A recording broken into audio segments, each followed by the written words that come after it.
মেরাজের দিকে আস্তে আস্তে চলে যাই। তো যাই হোক, আমার নবী অজু করল। অজু কইরা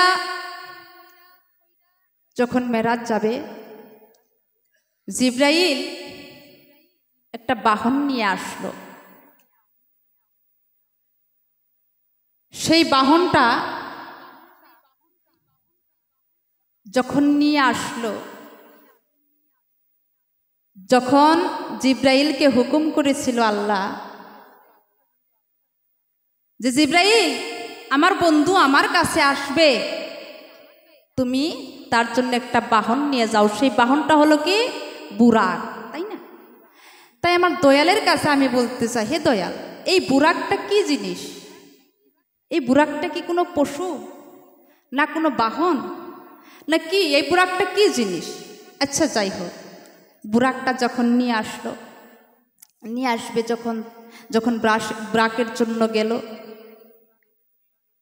দেখে অনেক বুরাক আছে, 40,000 ব্রাক আমার আল্লাহ আমার নবীর জন্য আগেই বানাইয়ে রাখছে। কিন্তু কত শক্তিশালী বুরাক থাকতে আমার নবীর জন্য যে বুরাকটা জিব্রাইল এনেছিল, দেখা গেল সেটার চোখ দিয়ে ঘাও হয়ে গেছে, সেটা কাঁদতে কাঁদতেও ঘা হয়ে গেছে। সে শক্তিশালী নয়। কেন? কেন এত সে দুর্বল? সে কেমন করে সেই সপ্ত আসমান পাড়ি দিয়ে আমার নবীকে নিয়ে মেরাজে যাবে? এটা তো অসম্ভব। তাই আমার দয়াল গুরুর কাছে জানতে চাই, হে দয়াল, আমার নবীর জন্য যে বুরাকটা এনেছিল সেটা কেন এত দুর্বল ছিল? জানো যদি দয়া করে বুঝিয়ে দিবে একটু আমারে। আরেকটি প্রশ্ন এনে দয়াল দেব তোমার শ্রীচরণে। যখন আমার নবী সেই বুরাকের মধ্যে উঠবে, কিন্তু সে উঠতে পারতেছে না, তখন দেখা গেল আপনা আপনি একটা জিনিস আসলো, সেই জিনিসের উপরে আমার নবী পাও মোবারক রেখে তারপরে কি করলো? বুরাকের উপরে উঠলো। তাহলে আমার নবী যেগুলো জিনিস ব্যবহার করেছে সব কিছু তো অক্ষুণ্ণ অবস্থায় আছে। তাহলে সেই জিনিসটা এখন কোন জায়গায় আছে? দয়াল গুরু জানো যদি ভালো করে বুঝিয়ে দিবে আজকে সভাসদগণের।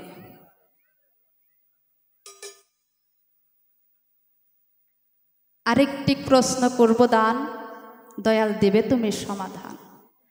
যখন আমার দয়াল গুরু আমার নবী বুরাকের উপরে উঠে জিব্রাইল আমার দয়ালকে নিয়ে যখন নিয়ে গেল, প্রথম আসমান দ্বিতীয় আসমান, অনেক কথা আসরের মধ্যে দিলে বক্তৃতার সময়ে হবে না, তাই না?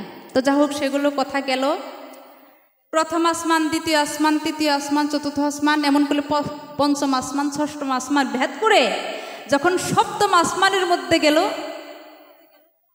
সেজরাতুল মুনতাহায় যখন পৌঁছে গেল। সেজরাতুল মুনতাহা মানে কি গো? বড়ই গাছ, তাই না?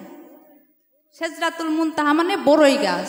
একটা বড়ই গাছের নিচে যখন চলে গেল, এখন আর জিব্রাইলও যেতে পারে না, বুরাকও যেতে পারে না, হয়ে গেল যন্ত্রণা।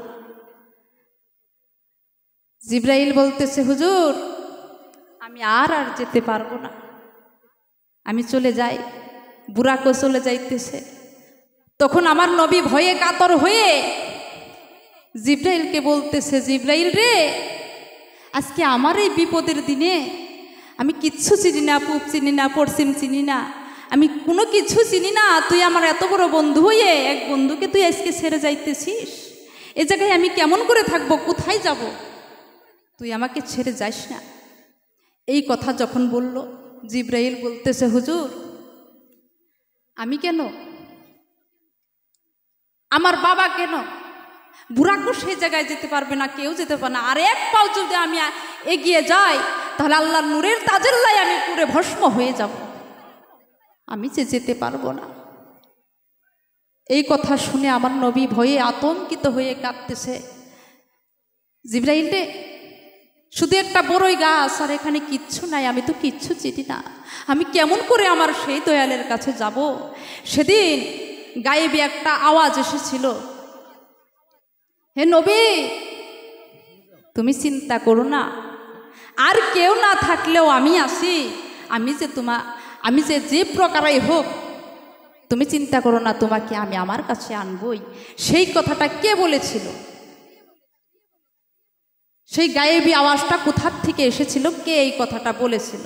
যাই হোক, তারপর কি করলো, রব রব নামের একটা সিংহাসন আমার নবীর জন্য এসে গেল। সেই রব রবে চড়ে যখন আমার আল্লাহ মালিক শাহের সেই আরশ মুআল্লায় যখন পৌঁছিয়ে গেল, আরশে যখন যাবে,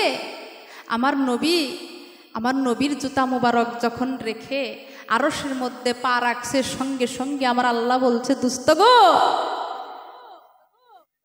তুমি তোমার জুতা মুবারক রেখে আইসো না, জুতা লইয়া আইসো কেন? যে হে নবী, দুস্ত, আমার অনেক দিন ধরে আমার মনে আছে, ভাবো আজকে তোমার ওই জুতার পরশে আমার আরশ আমি ধন্য করিব। তো কি করলো, জুতা মোবারক নিয়ে যখন চলে গেল, সম্মুখে আমার আল্লাহর নূরের পর্দা যখন 7টা পর্দার সম্মুখে আইসা গেল, যখন 7টা পর্দা আইসা গেল, একটা পর্দা আমার নবী গুছাইল, দ্বিতীয় পর্দা গুছাইল, তৃতীয় পর্দা যখন গুছাইল, সঙ্গে সঙ্গে ভিতর থেকে গাওয়াবি আওয়াজ আসলো, হে নবী, আপনি আর পর্দা গুছাইন না, কারণ আপনি যে আর আসতে পারবেন না। কেন? আপনার আগে একটা কাজ করতে হবে, কি?